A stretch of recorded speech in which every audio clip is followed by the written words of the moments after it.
Welcome back to the deep dive. You know, when you're scrolling through your feed, sometimes you see something that just makes your blood boil. Or maybe something really inspiring. Who's actually shaping that experience? And maybe more importantly, should someone else be, well, more in charge of what gets put in front of you? Yeah, that's really the heart of it. That's the big tension we're diving into today. This whole tricky, often really heated debate about whether governments should step in and regulate social media more strictly. It is. And our sources today, they lay out a really clear debate from two quite different perspectives. Really shows what's at stake. Exactly. And look, this isn't just some abstract thought experiment, right? It's a fundamental question for how we all deal with information now. Yeah. How our societies work, how we talk to each other in this, well, super connected world. Right. So our mission really for you listening is to try and cut through some of that noise. We want to explore the main arguments, both for and against tighter regulation. Help you get a clear picture. Yeah, a balanced view, a nuanced understanding of something that honestly affects all of us. Yeah. From your personal feed right up to, global events. Okay, so let's get into it. We should probably start with the arguments for stricter government control. This side really highlights what they see as immediate and pretty far-reaching dangers if social media stays largely unregulated. Immediate is the key word there, I think. Yeah. The speed is just incredible. It really is.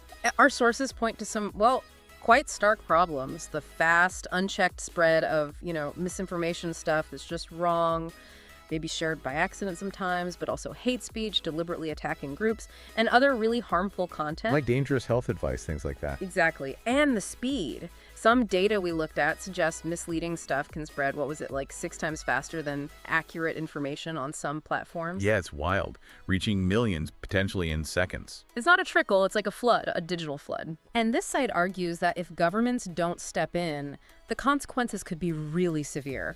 They specifically ring alarm bells for democracy and public health. Right. They're saying these core parts of society are being seriously weakened, or at least threatened, by how things are online right now. It's a compelling argument. And it's worth digging into why they see those consequences as so critical. Yeah, tell us more about that. Well, when harmful content, whether it's, fake health cures or stuff designed to divide people politically, can just shoot around the globe that fast, it kind of bypasses the old ways of checking information. It can even bypass our own critical thinking sometimes because it hits us so quickly and emotionally. Because it affects real decisions. Absolutely. This rapid spread can mess with elections by warping what people believe, or it can seriously damage public trust in science, maybe leading to actual health crises. So the pro-regulation side basically says the whole system of informed public discussion is at risk. The risks are just too high, they argue, to let these platforms operate without clear rules and some kind of oversight. Right. It's not just about what you see online, it's about what you end up believing and then doing. Wow, okay. That definitely paints a picture of urgency. But giving governments more power, that comes with its own problems, right? This does. So let's switch gears. Let's look at the other side, the viewpoint that has some pretty significant and, probably legitimate worries about more government regulation. These aren't fears we can just brush aside. No, it's definitely not. The main risks they flag are pretty fundamental, that stricter regulation can lead to censorship and limit freedom of expression. The classic free speech argument. Right. For a lot of people, the whole idea of the internet was built on open access, a free exchange of ideas. So the thought of a government stepping in, it sets off a lot of warning bells. And there's that interesting point some sources make, comparing social media not to a public square, but maybe more like a privately owned shopping mall. Yeah, that changes the conversation about free speech, doesn't it? If it's private property versus a public forum. It does, and it raises those really tough questions. Like, who decides what counts as harmful? It sounds simple, but it's incredibly complex. It really is. Who's the arbiter of truth or harm? And tied to that is this very real worry that governments may misuse this power, use it to silence critics or shut down opposition voices. History gives us plenty of examples of that, unfortunately. Power gets centralized and then sometimes it gets abused. Yeah. That fear is always there when you talk about giving governments control over communication. Yeah. And expanding on that, the potential downsides of giving governments that kind of power over online speech, they're really quite significant. I mean, freedom of expression has always been seen as vital for democracy, right? Yeah, challenging norms, new ideas coming out. Exactly. Holding power accountable. So If the definition of harmful becomes too political or just too vague, you could end up stifling perfectly legitimate debate, maybe suppressing minority views. You could weaken that open exchange of ideas that a healthy society needs to, well, to grow and adapt. So it's this tightrope walk. It really is. How do you protect people from genuine harm without accidentally creating tools that could be used for, authoritarian control down the line? Even if you start with the best intentions, it's a really delicate balance. Okay, so we've got this real tension here. On one side, this urgent push to protect society from online harms. On the other, this vital need to defend free speech and avoid government overreach. Safety versus liberty, essentially. Like classic dilemma. So how do they try to solve this? Let's look at the nuances. Starting with the pro-regulation side again, how do they answer that fear of censorship? They seem quite firm that regulation doesn't have to mean censorship. Right, they try to make that distinction clear. Yeah, and they detail what they mean. The types of regulation they're talking about, they say it's not about banning opinions. It's more focused on demanding more transparency. Okay, transparency how? Well, forcing platforms to reveal their algorithms, those secret formulas that decide what you see and how far it spreads. Also pushing them to reduce fake accounts and clearly flag misinformation. So it's about opening up the black box a bit. Exactly. The key word for them is accountability. Making the systems themselves more open, more responsible. They stress it's about accountability, not silencing people. So it's a different kind of regulation than, say, having government officials review content directly. That's an interesting angle. And it connects, doesn't it, to these bigger ideas about corporate responsibility. How so? Well, think about it. We expect big companies in other areas, finance, environment, product safety, to be transparent about what they're doing, right? Sure. So the argument for making algorithms transparent kind of extends that idea to the digital world. It suggests that these systems shaping public conversation shouldn't be totally secret. It implies a shift, maybe, where platforms aren't just neutral pipes for information, but active shapers of it. And therefore, they should be accountable for how they do that. Precisely. Accountable to the public. Which then raises that big question.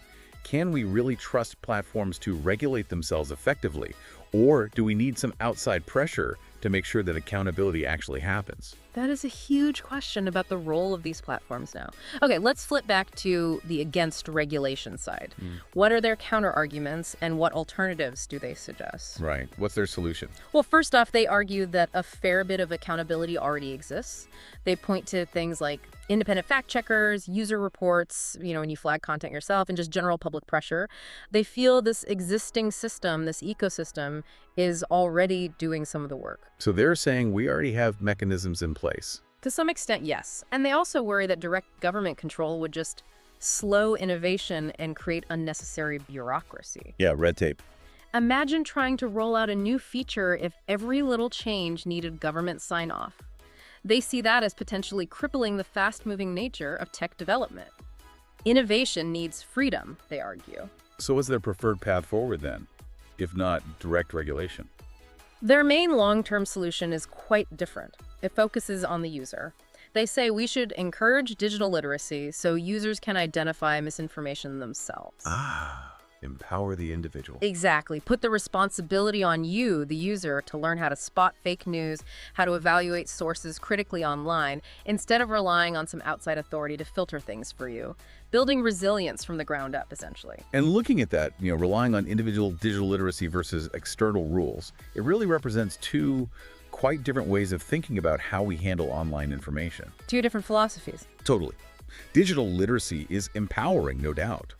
But it also assumes everyone has the time, the ability, and the willingness to constantly be evaluating information critically.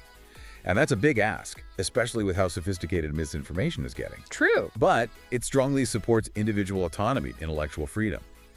On the other hand, external regulation tries to make the environment safer by setting standards, but, as we discussed, potentially at the cost of freedom and maybe slowing things down. So can digital literacy alone really keep up? That's the million-dollar question, isn't it? Can it keep pace with the new tactics used to spread harmful stuff? Or is it this constant uphill battle that maybe needs a bigger, more systemic approach alongside it? It's probably not a simple either answer, but this debate really throws that fundamental tension into sharp relief. Okay, we've really unpacked a lot of the key arguments now. Let's try and synthesize this, bring together the final thoughts from both perspectives. The pro-regulation side, they really hammer home social media's huge real-world impact. Yeah, it's not abstract for them. No. They say it directly affects elections, health decisions, and even violence in real life.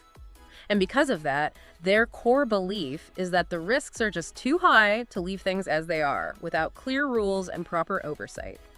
And it's worth remembering, these aren't just debating points. They are real considerations for you listening and for all of us. Yeah. How information flows online genuinely shapes critical choices people make in voting, in health, in how communities get along or don't. The impact is tangible? From their perspective, undeniably so. Oh. And to ignore that, they'd argue, is basically neglecting a major societal responsibility. Right, but then you have the anti-regulation side's final position. It's a strong counter. They basically say, regulation sounds good in theory, but in practice it can harm free speech. Back to that core principle. Yeah, that fundamental worry about the slippery slope. They stick to their conviction that empowering people to think critically is the better long-term solution. Build resilience, build discernment within individuals, rather than imposing control from the top down. And this really highlights that fundamental clash we've been talking about.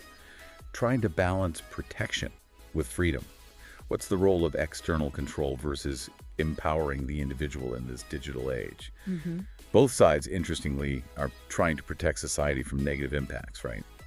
But their proposed methods are just worlds apart. It forces you to really think about what kind of digital future we want and who we trust to, well, hold the reins when it comes to truth and safety online. What a fascinating deep dive this has been. It's such a complex issue. We've really laid out that core dilemma, this constant tug of war between needing government oversight for the public good, maybe, and the absolute importance of protecting basic freedoms like speech. Yeah. The whole debate, as our sources showed, it really boils down to whether governments should regulate social media more strictly or whether freedom and self-regulation take priority. And what's really interesting to me is that, as we said, both sides ultimately want to protect society from harm online. They just have completely different roadmaps for getting there. Right. Which makes you wonder, and this is maybe something for you to think about, is it possible for these approaches to actually complement each other? Could transparency and digital literacy work together somehow? Or are we really stuck with an unavoidable choice between the two? That's a great question to leave things on. We've definitely given you a lot to chew on today. We really hope you'll keep thinking about this complex issue. As you weigh up the arguments for and against stricter regulation, what stands out to you? What do you think is the most crucial factor as we shape the future of social media? Lots to consider. Indeed. We'll see you next time for another deep dive.